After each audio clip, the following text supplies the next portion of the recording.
जय माता दी।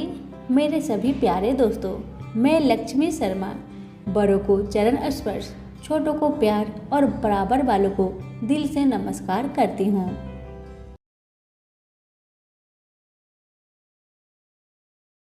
आज शुक्रवार के दिन सुने शुक्रवार की व्रत कथा।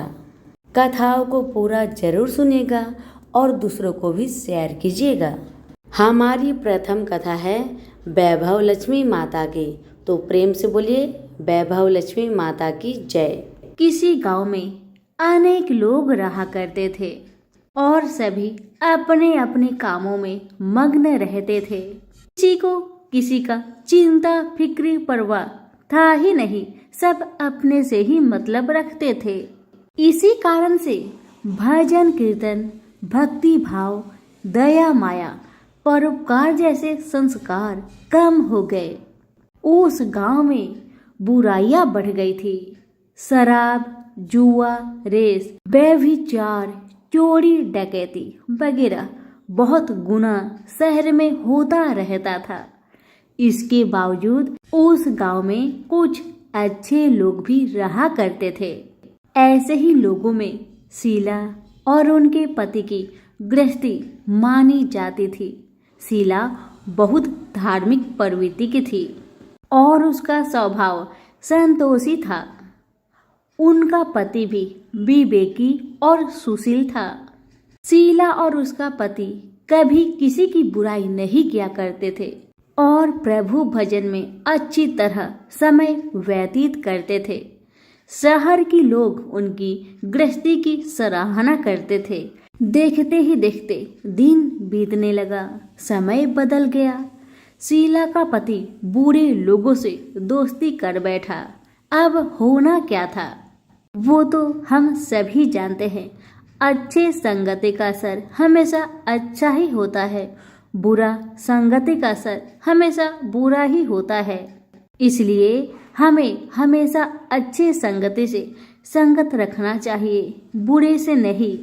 अब जब शीला का पति बूढ़े लोगों से दोस्ती कर बैठा, अब वह जल्द से जल्द करोड़पति बनने का ख्वाब देखने लगा। इसलिए वह गलत रास्ते पर चल पड़ा। फलस्वरूप वह रोडपति बन गया। कहा जाता है ना, लालच बुरी बला है, इसलिए लालच नहीं करना चाहिए। अपना ईमानदारी और मेहनत से आगे बढ़ना चाहिए। अब जब शीला का पति रोडपति बन गया, यानी रास्ते पर भटकते भिखारी जैसी उसकी हालत हो गई थी। शराब, जुआ, रेस, चरस, गांजा वगैरह बुरी आदतों में शीला का पति भी फंस चुका था। दोस्तों के साथ उसे भी शराब की आदत बुरी तरह लग गई थी। इस प्रकार उसने अपना सब कुछ रेस जुए में गंवा दिया। अब तो शीला अपने पति के बर्ताव से बहुत दुखी रहने लगी, किंतु उसे भगवान पर भरोसा था कि सब कुछ ठीक हो जाएगा। यही सोचकर वह अपने पति के बुरे बर्ताव को सहने लगी। शीला अपना अधिकांश समय प्रभु की भक्ति में बिताने लगी। अचानक एक दिन दोपहर को उनके द्वार पर किसी ने दस्तक दिया। शीला ने द्वार खोलकर देखा कि एक माजी खड़ी थी। उनके चेहरे पर अलौकिक तेज निखर रहा था। उनकी आंखों में से मानो अमृत की वर्षा हो रहा था। उनका भव्य चेहरा करुणा और प्यार से छलक रहा था। उनको देखते ही शीला के मन में अपार शांति छा गई। सारी चिंता मिट गई। शीला के रोम रोम में आनंद छा गया। शीला उस माजी को आदर के साथ अपने घर ले आई।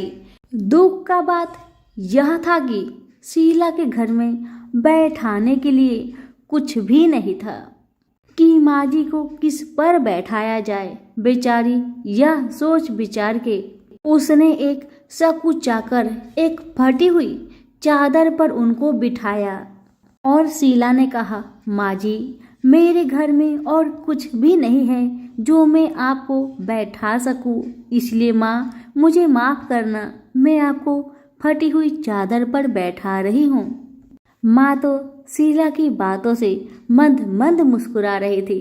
माँ तो शीला की हर कहानी को जानती थी कि उसका पति उसके साथ कैसा व्यवहार कर रहा है। बेचारी कितने दुख में है। शीला के बातें सुन माँ जी प्रेम भरी शब्दों से बोली, शीला क्यों मुझे तुमने पहचाना नहीं? हर शुक्रवार को लक्ष्मी जी के मंदिर में भजन कीर्तन के समय मैं ही तो वहाँ आती हूँ। इसके बावजूद शीला कुछ नहीं समझ पा रही थी। फिर माँ जी ने कहा, तुम बहुत दिनों से मंदिर नहीं आ रही हो, अतः मैंने सोचा चलो मैं ही देख लेती हूँ। माँ जी के अति प्रेम भरे शब्दों से शीला का हृदय पिघल गया। उसकी आंखों में आंसू आ गए और वह बिलख बिलख कर जोर जोर से रोने लगी। शीला को रोते देखकर माँ जी ने कहा, बेटी सुख और दुख तो धूप और छाँव जैसे होते हैं, धैर्य रखो बेटी, धैर्य रखो। और तुझे क्या परेशानी है, मुझे सारी परेशानी बता दे। माँ जी के व्यवहार से शीला को काफी संबल मिला और सुख की आस में उसने माँ जी को अपनी सारी दुख की कहानी सुना दी। कहानी सुनकर माँ जी ने कहा, कर्म की गति न्यारी होती है। हर इंसान को अपने कर्म भुगतने ही पड़ते हैं। इसलिए बेटी तू चिंता मत कर, अब तू कर्म भुगत चुकी है। अब तुम्हारे सुख के दिन अवश्य आएगी। तू माँ लक्ष्मी जी की भक्त है। माँ लक्ष्मी जी तो प्रेम और करुणा की अवतार है। वे अपनी भक्तों पर हमेशा ममता छिड़कती है। इसलिए तू धैर्य रखकर माँ लक्ष्मी का व्रत कर, इससे सब कुछ ठीक हो जाएगा। तुम्हारा दुख दर्द सब समाप्त हो जाएगा और तुम्हारे घर में अन्न धन का भंडार भर जाएगा। बस श्रद्धा भक्ति से माँ लक्ष्मी का व्रत करो। माँ जी की बात सुन शीला पूछने लगी, माँ व्रत की विधि तो मुझे पता नहीं। तब माँ जी ने उसे व्रत की सारी विधि भी बताई। माँ जी ने कहा, बेटी माँ लक्ष्मी जी का व्रत बहुत सरल है। उसे बड़े लक्ष्मी व्रत या वैभव लक्ष्मी व्रत कहा जाता है। यह व्रत करने वाले की सब मनोकामना पूरी होती है। वह सुख संपत्ति और यश प्राप्त करता है। शीला यह सब सुनकर आनंदित हो उठी। शीला ने संकल्प करके आंखें खोली तो सामने कोई नहीं था। वह विस्मित हो गई कि माँ जी कहाँ गई? अभी तो माँ जी मेरे सामने खड़ी थी। शीला को तत्काल यह समझने में देर नहीं लगी कि माँ जी कोई और नहीं, साक्षात माँ लक्ष्मी ही थी। दूसरे दिन शुक्रवार था। सवेरे स्नान करके स्वच्छ कपड़े पहनकर शीला ने माँ जी द्वारा बताई विधि से पूरे मन से श्रद्धा भक्ति से व्रत किया और आखिर में प्रसाद वितरण हुआ। यह प्रसाद पहले पति को खिलाया। प्रसाद खाते ही पति के स्वभाव में फर्क पड़ गया। माँ लक्ष्मी की कृपा से उसका पति जिस दिन प्रसाद खाया उस दिन अपनी पत्नी को मारा पीटा नहीं, सताया भी नहीं। शीला को बहुत अच्छा लगा। शीला के मन में तो अब पहले से भी ज्यादा वैभव लक्ष्मी व्रत के लिए श्रद्धा बढ़ गई। शीला ने पूर्ण श्रद्धा भक्ति के साथ 21 शुक्रवार तक वैभव लक्ष्मी व्रत किया। 21वें शुक्रवार को माँ जी के कहे मुताबिक उद्धापन विधि करके 7 स्त्रियों को वैभव लक्ष्मी व्रत की 7 पुस्तक उपहार में दी। फिर माता जी के धन लक्ष्मी स्वरूप की छवि को बंधन करके भाव से मन ही मन प्रार्थना करने लगी, हे माँ धन लक्ष्मी, मैंने आपका वैभव लक्ष्मी व्रत करने की मन्नत मानी थी। वह व्रत आज पूर्ण किया है। हे माँ, मेरी हर विपत्ति को दूर करो, हमारा सबका कल्याण करो। जिसे संतान ना हो माँ, उसे संतान देना। सौभाग्यवती स्त्री का सौभाग्य को माँ अखंड रखना। कुंवारी लड़कियों को मन भावन पति देना। जो आपका यह चमत्कारी वैभव लक्ष्मी व्रत करे, उनकी सब विपत्ति को दूर करना, सभी को सुखी रखना। हे माँ, आपकी महिमा अपार है।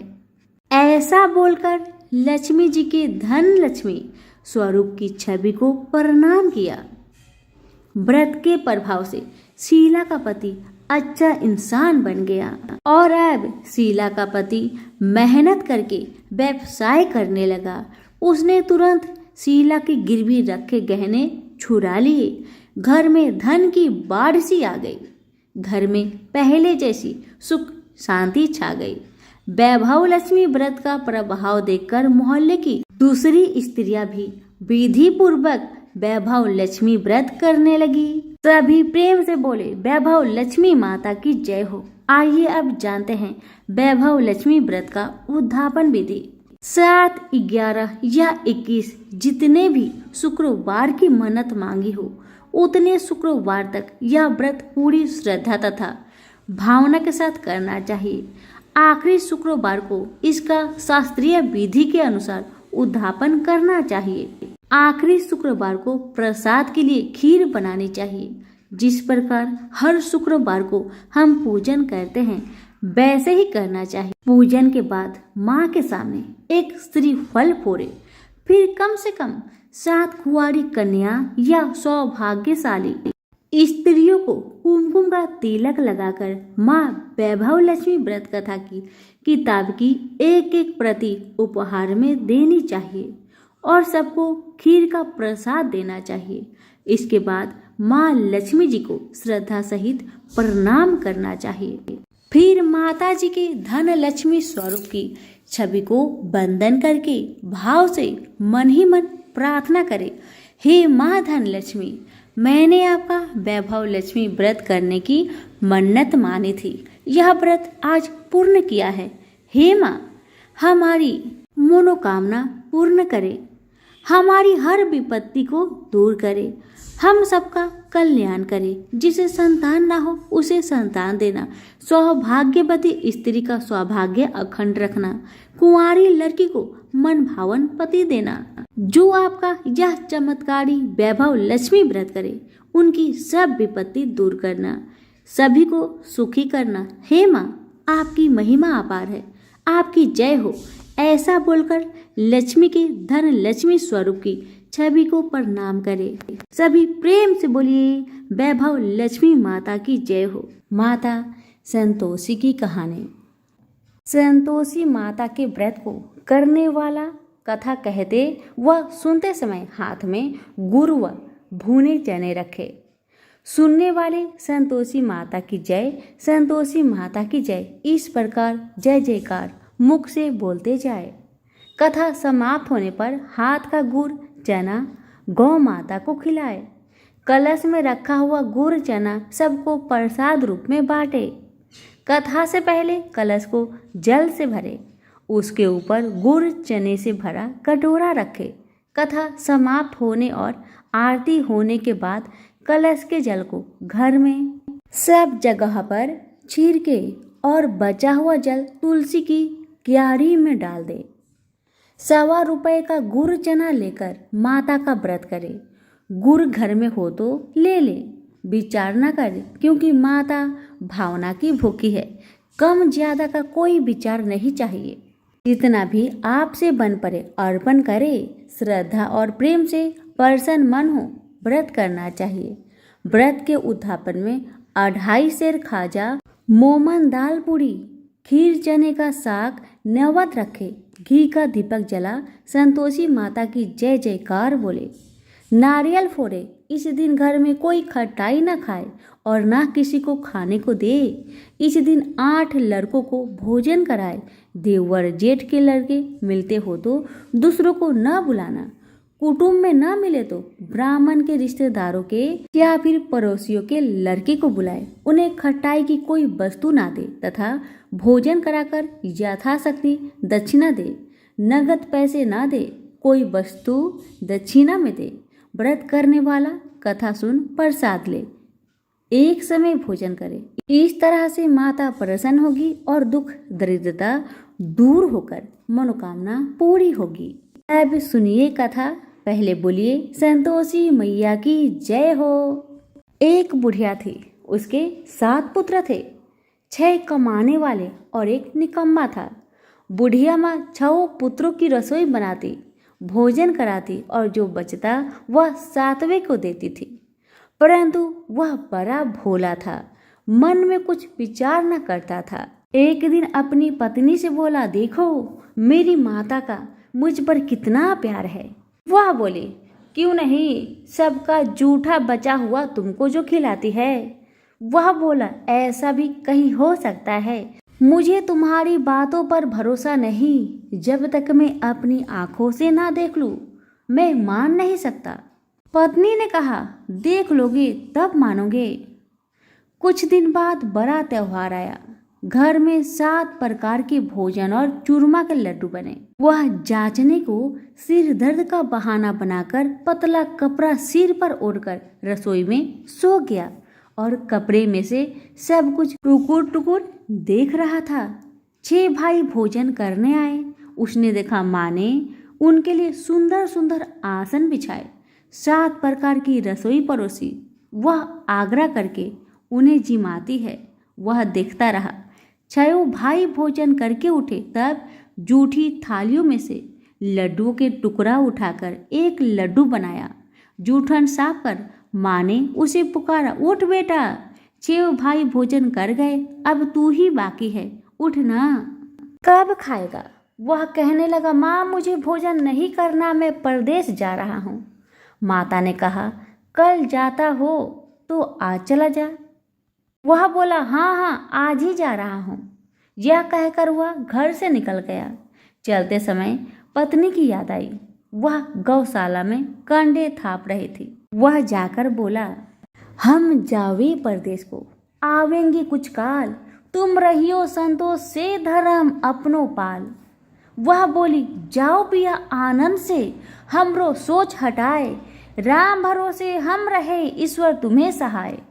देवो निशानी अपनी, देख धरु मन धीर, सुधी हमारी ना बिसारियो, रखियो मन गंभीर। वह बोला, मेरे पास तो कुछ नहीं, यह अंगूठी है, सो ले लो और अपनी निशानी मुझे दे।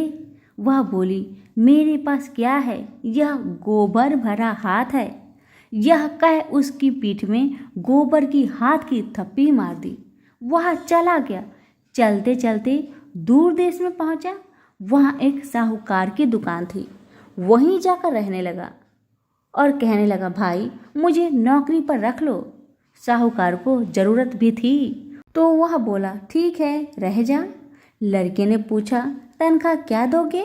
साहूकार ने कहा, काम देखकर दाम मिलेगा। साहूकार की नौकरी मिली। वह सवेरे 7 बजे से रात तक नौकरी करने लगा। कुछ दिनों में साहूकार का सारा लेन देन का हिसाब, ग्राहकों को माल बेचना, सारा काम करने लगा।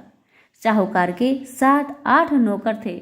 सब चक्कर खाने लगे कि या तो बहुत होशियार बन गया।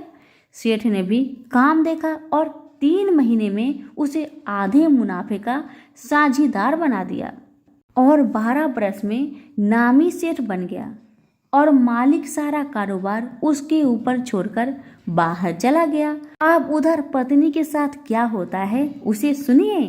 सास ससुर उसे दुख देने लगे। सारी गृहस्थी का काम करा के उसे लकड़ी लेने जंगल में भेजते और घर की रोटियों के आटे से जो भूसी निकलती थी उसकी रोटी बनाकर रख दी जाती थी और फूटी नारियल की खोपड़ी में पानी।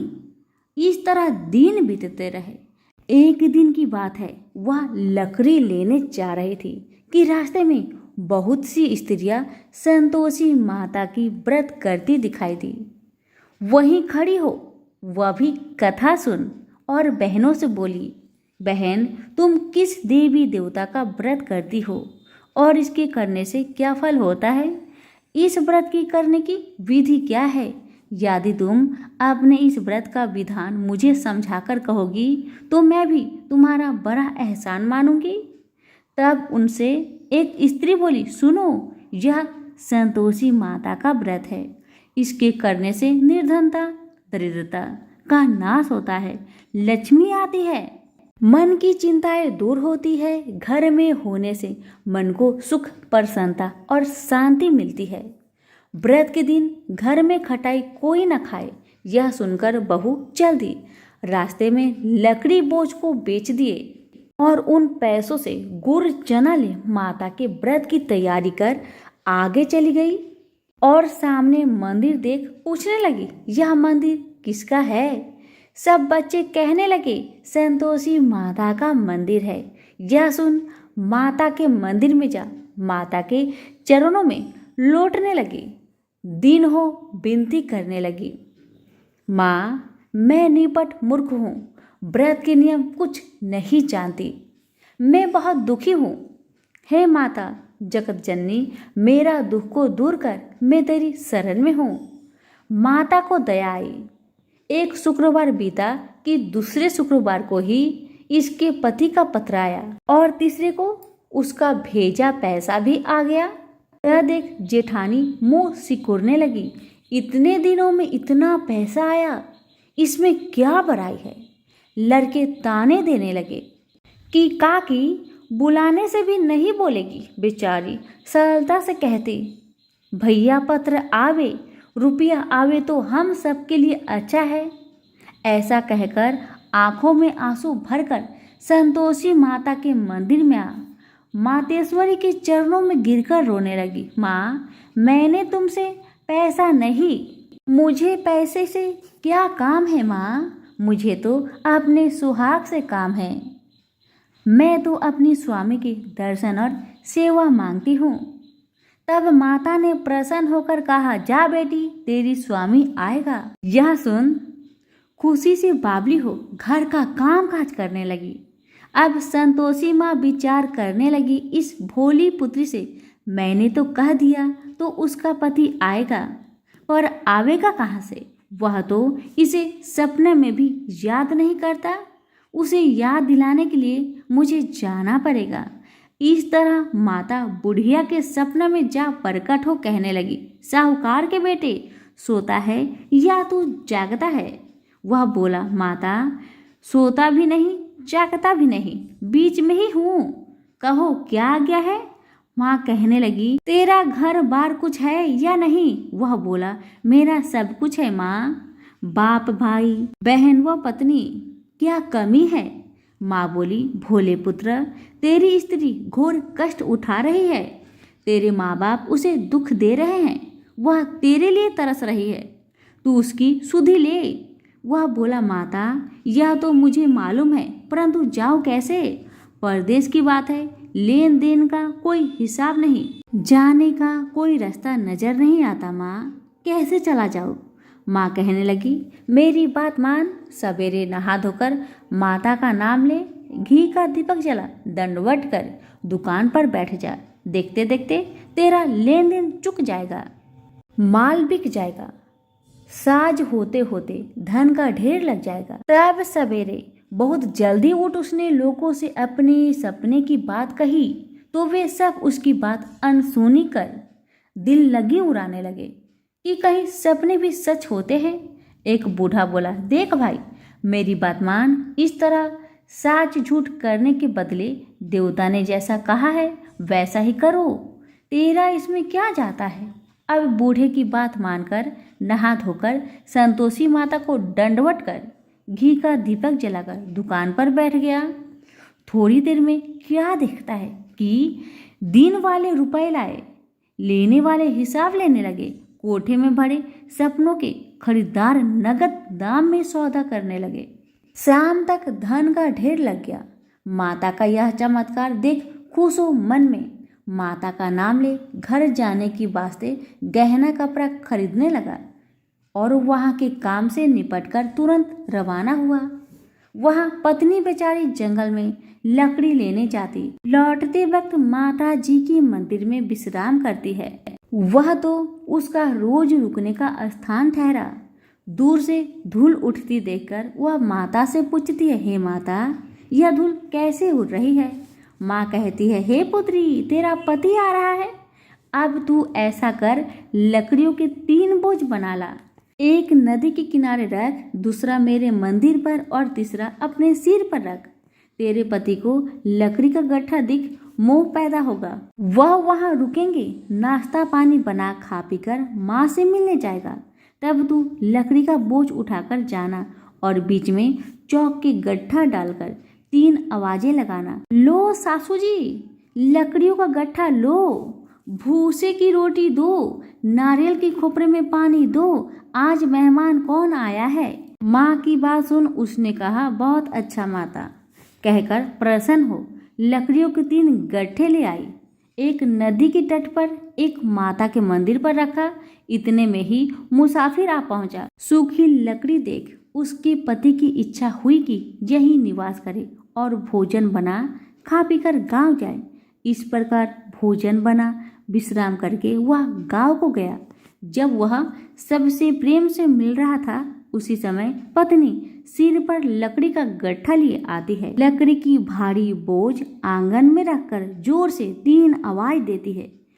लो सासू जी, लकड़ी का गट्ठा लो, भूसे की रोटी दो, नारियल के खोपरे में पानी दो, आज कौन मेहमान आया है। यह सुनकर उसकी सास अपने दिए हुए कष्टों को भुलाने हेतु कहती है, बहू ऐसा क्यों कहती है, तेरा मालिक ही तो आया है। आ बैठ जा, मीठा भात खा, भोजन कर, कपड़े गहने पहन। इतने में आवाज सुन उसका स्वामी बाहर आता है और अंगूठी देख व्याकुल हो माँ से पूछता है, माँ यह कौन है। माँ कहती है, बेटा यह तेरी पत्नी है। आज 12 वर्ष हो गए जब से तू गया है, तब से सारे गांव में जानवर की तरह भटकती रहती है। कामकाज घर का कुछ नहीं करती है, 4 समय आकर खा जाती है। अब तुझे देखकर भूसी की रोटी और नारियल के खोपरे में पानी मांगती है। वह लज्जित हो बोला, ठीक है माँ, मैंने इसे भी देखा है और तुम्हें भी देखा है। अब मुझे दूसरे घर की ताली दे दो, उसमें रहूं। तब माँ बोली, ठीक है बेटा, तेरी मर्जी। इतना कहकर ताली का गुच्छा पटक दिया। उसने ताली लेकर दूसरे कमरे में जो तीसरी मंजिल के ऊपर था उसे खोलकर सारा सामान जमाया। एक दिन में ही वहां राजा के महल जैसा ठाट बाट बन गया। अब क्या था, वो दोनों सुखपूर्वक रहने लगे। इतने में अगला शुक्रवार आया। बहू ने अपने पति से कहा कि मुझको माँ का उद्यापन की तैयारी करना है और इतना कहकर तैयारी करने लगी। जेठ के लड़कों को भोजन के लिए कहने गई। उन्होंने मंजूर किया, परंतु पीछे जेठानी बच्चों को सिखाती है, देखो रे, भोजन के समय खटाई मांगना जिससे उसका उद्यापन पूरा ना हो। लड़के जीवने आए, खीर पेट भर खाए, परंतु याद आते ही कहने लगे, हमें कुछ खटाई दो, खीर खाना हमें भाता नहीं, खीर देखकर तो हमें अरुचि होती है। बहू कहने लगी, खटाई किसी को नहीं दी जाएगी, यह तो संतोषी माता का प्रसाद है। लड़के उठ खड़े हुए और बोले, पैसे लाओ। भोली बहू कुछ जानती नहीं थी, सो उन्हें पैसे दे दिए। लड़के उसी समय उठ इमली लाकर खाने लगे। यह देखकर संतोषी माता बहू पर क्रोधित हुई। राजा के दूत उसके पति को पकड़ कर ले गए। जेठ जेठानी मन माने खोटे वचन कहने लगे। लूट लूट कर धन इकट्ठा कर लाया था, सो राजा के दूत उसको पकड़ कर ले गए। अब सब मालूम पड़ जाएगी जब जेल की मार खाएगा। बहू से वचन सहन नहीं हुए। वह रोती रोती माता के मंदिर में गई और बोली, हे माता, तुमने ये क्या किया, मुझे हंसाकर अब क्यों रुलाती हो माँ। तब माता बोली, पुत्री, तूने उद्यापन करके मेरा व्रत भंग किया, इतनी जल्दी सब बातें भुला दी। वह कहने लगी, माता, भूली तो नहीं हूँ, न कुछ अपराध किया है, मुझे तो लड़कों ने भूल में डाल दिया, मैंने भूल से उन्हें पैसे दे दिए, मुझे क्षमा करो माँ, मुझे क्षमा करो। माँ बोली, ऐसे कहीं भूल होती है। वह बोली, माँ मुझे माफ कर दो माँ, मैं फिर से तुम्हारा उद्यापन करूंगी। माँ बोली, अब भूल जा पुत्री, तेरा मालिक तुझे रास्ते में ही आता मिलेगा। वह घर को चली। रास्ते में उसका पति आता मिला। उसने पूछा, तुम कहाँ गए थे? तब वह कहने लगा, इतना धन जो मैं कमाया हूँ उसका टैक्स राजा ने मांगा था, वह भरने गया था। वह प्रसन्न हो बोली, भला हुआ, अब घर चलो। कुछ दिन बाद फिर शुक्रवार आया। वह बोली, मुझे माता का उद्यापन करना है। पति ने कहा, करो फिर। जेठ के लड़कों से भोजन को कहने गई। जेठानी ने एक दो बातें सुनाई और लड़कों को सिखा दिया कि तुम पहले ही खटाई मांगने लगना। लड़के कहने लगे, हमें खीर खाना नहीं भाता, जी बिगड़ता है, कुछ खटाई खाने को देना। वह बोली, खटाई खाने को नहीं मिलेगा, खाना हो तो खाओ, अन्यथा तुम जा सकते हो। वह बेचारी ब्राह्मण के लड़कों को लाकर भोजन कराने लगी। यथाशक्ति दक्षिणा की जगह एक एक फल उन्हें दिया। इससे संतोषी माँ प्रसन्न हुई। माता की कृपा होते ही 9वें मास उसको चंद्रमा के समान सुंदर पुत्र उत्पन्न हुआ। पुत्र को लेकर प्रतिदिन माता जी के मंदिर जाने लगी। माँ ने सोचा कि वह रोज आती है, क्यों ना मैं इसके घर चलूं, इसका आसरा देखूं तो सही। यह विचार कर माता ने भयानक रूप बनाया। गुड़ और चने से सना, मुख ऊपर सूर्य के समान होठ, उस पर मक्खियां भिनभिना रही थी। दहलीज में पांव रखते ही उसकी सास चिल्लाई, देखो रे, कोई चुड़ैल चली आ रही है, लड़कों इसे भगाओ नहीं तो किसी को खा जाएगी। लड़के डरने लगे और चिल्लाकर खिड़की बंद करने लगे। बहू रोशनदार से देख रही थी, प्रसन्नता से पागल होकर चिल्लाने लगी, आज मेरी माँ आई है, आज मेरी माँ मेरे घर को आई है। यह कहकर बच्चे को दूध पीने से हटाती है। इतने में सास का क्रोध फूट पड़ा। बोली, रांड, इसे देखकर कैसी उतावली हुई जो बच्चे को पटक दिया। इतने में माँ के प्रताप से जहाँ देखो वही लड़के ही लड़के नजर आने लगे। वह बोली, माँ जी, जिनका मैं व्रत करती हूँ, यह तो वही संतोषी माता है। इतना कहा झट से सारे घर के किवाड़ खोल देती है। सबने माता के चरण पकड़ लिए और विनती कर कहने लगे, हे माता, हम मूर्ख हैं, हमें अज्ञानी हैं, पापी हैं, तुम्हारे व्रत की विधि हम नहीं जानते, तुम्हारे व्रत भंग कर हमने अपराध किया है माँ। हे माँ, आप हमारा अपराध क्षमा करो। उस प्रकार माता प्रसन्न हुई। माता ने बहू को जैसा फल दिया वैसा माता सबको दे। जो पढ़े उनका मनोरथ पूर्ण हो, जो सुने उनका भी मनोरथ पूर्ण हो। तो प्रेम से बोलिए, संतोषी माता की जय हो। एक समय की बात है, काशी निवासी धनंजय की पत्नी का नाम सुलक्षणा था। उसे अन्य सब सुख प्राप्त थे, केवल निर्धनता ही उसके दुख का कारण था। यह दुख उसे हर समय सताता था। एक दिन सुलक्षणा पति से बोली, स्वामी, आप कुछ उद्यम करो तो काम चले, इस प्रकार कब तक काम चलेगा।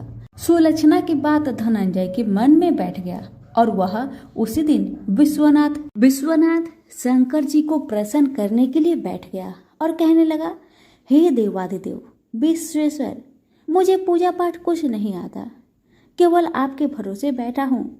इतनी विनती करके वह 2-3 दिन भूखा प्यासा बैठा रहा। यह देखकर भगवान शंकर ने उसके कान में अन्नपूर्णा अन्नपूर्णा अन्नपूर्णा इस प्रकार 3 बार कहा। यह कौन क्या कह गया? इसी सोच में धनंजय पड़ गया कि मंदिर से आते जाते ब्राह्मण को देखकर पूछने लगा, पंडित जी, अन्नपूर्णा कौन है? ब्राह्मणों ने कहा, तू अन्न छोड़कर बैठा है, सो तुझे अन्न की ही बात सूझती है, जा घर जाकर अन्न ग्रहण कर। धनंजय घर गया, स्त्री से सारी बात कही। वह बोली, नाथ, आप चिंता ना करें, स्वयं शंकर जी ने यह मंत्र आपको दिया है, वे स्वयं ही खुलासा करेंगे, आप फिर जाकर उनकी आराधना करें। धनंजय फिर जैसा का तैसा पूजा में बैठ गया। रात्रि में शंकर जी ने आज्ञा दी, कहा, तू पूर्व दिशा में चला जा, वह अन्नपूर्णा का नाम जपता जाता और रास्ते में फल खाता, झरनों का पानी पीता जाता। इसी प्रकार कितने ही दिनों तक चलता गया। वहां उसे चांदी सी चमकती वन की शोभा दिखने में आई। सुंदर सरोवर दिखने में या उसके किनारे कितनी ही अप्सराएं झुंड बनाए बैठी थी और सब माँ अन्नपूर्णा इस प्रकार बार बार कहती थी। यह अगहन मास की उजेली रात्रि थी और आज से ही व्रत का ये आरंभ था। जिस शब्द की खोज करके वह निकला था वह उसे वहां सुनने को मिला। धनंजय ने उनके पास जाकर पूछा, हे देवियों, आप यह क्या कर रही हो? उन सब ने कहा, हम सब माँ अन्नपूर्णा का व्रत करते हैं। व्रत करने से क्या होता है? यह किसी ने किया भी है? इसे कब किया जाए? कैसा व्रत है और कैसी विधि है? मुझे भी कहो। वे कहने लगी, इस व्रत को सब कोई कर सकता है। 21 दिन तक के लिए 21 गांठ का सूत लेना चाहिए। 21 दिन या दिन ना बने तो एक दिन उपवास करे, या भी ना बने तो केवल कथा सुनकर प्रसाद ले। निराहार रहकर कथा कहे। कथा सुनने वाला कोई ना मिले तो पीपल के पत्तों को रख, सुपारी या घृत कुमारी वृक्ष को सामने कर, दीपक को साक्षी कर, सूर्य, गाय, तुलसी या महादेव को बिना कथा सुनाए मुख में दाना न डाले। यदि भूल से कुछ पड़ जाए तो एक दिवस फिर उपवास करे। व्रत के दिन क्रोध न करे और झूठ ना बोले। धनंजय बोला, इस व्रत के करने से क्या होगा? वे कहने लगी, इसके करने से अंधों को नेत्र मिले, लूलों को हाथ मिले, निर्धन के घर धन आए, बाजिन को संतान मिले, मूर्खों को विद्या आए। जो जिस कामना से व्रत करे माँ उसकी इच्छा पूरी करती है। वह कहने लगा, बहनों, मेरे भी धन नहीं है, विद्या नहीं है, कुछ भी तो नहीं है। मैं तो दुखिया ब्राह्मण हूँ। मुझे इस व्रत का सूत दोगी? हाँ भाई, तेरा कल्याण हो, तुझे देगी। ले, इस व्रत का मंगल सूत्र ले। धनंजय ने व्रत किया। व्रत पूरा हुआ तभी सरोवर में से 21 खंड की स्वर्ण सीढ़ी हीरा मोती जड़ी प्रकट हुई। धनंजय जय अन्नपूर्णा अन्नपूर्णा कहता जाता था। इस प्रकार कितनी ही सीढ़ियां उतर गया तो क्या दिखता है कि करोड़ों सूर्य से प्रकाशमान अन्नपूर्णा माँ का मंदिर है। उसके सामने स्वर्ण सिंहासन पर माता अन्नपूर्णा विराजमान है। सामने भिक्षा हेतु शंकर भगवान खड़े हैं। देवगनाएं चंवर डुलाती है। कितनी ही हथियार बांधे पहरा देती है। धनंजय दौड़कर जगदम्बा के चरणों में गिर गया। देवी उसकी मन का कलेश जान गई। धनंजय कहने लगा, माता, आप तो अंतर्यामिनी हो, आपको अपनी दशा क्या बताऊं? माता बोली, मेरा व्रत किया है, जा, संसार तेरा सत्कार करेगा। माता ने धनंजय की जिह्वा पर बीज मंत्र लिख दिया। अब तो उसके रोम रोम में विद्या प्रकट हो गई। इतने में क्या देखता है कि वह काशी विश्वनाथ के मंदिर में खड़ा है। माँ का वरदान ले धनंजय घर आया। सुलक्षणा से सब बात कही। माताजी की कृपा से उसके घर में संपत्ति उमड़ने लगी। छोटा सा घर बहुत बड़ा गिना जाने लगा। जैसे शहद के पत्तों में मक्खियाँ जमा होती है, उसी प्रकार उनके सगे संबंधी आकर उसकी बड़ाई करने लगे। कहने लगे, इतना धन और इतना बड़ा घर, सुंदर संतान नहीं हो तो इस कमाई का कौन भोग करेगा? सुलक्षणा से संतान नहीं है, इसलिए तुम दूसरा विवाह करो। अनिच्छा होते हुए भी धनंजय को दूसरा विवाह करना पड़ा और सती सुलक्षणा को सौत का दुख उठाना पड़ा। इस प्रकार दिन बीतते गया। फिर अगहन मास आया।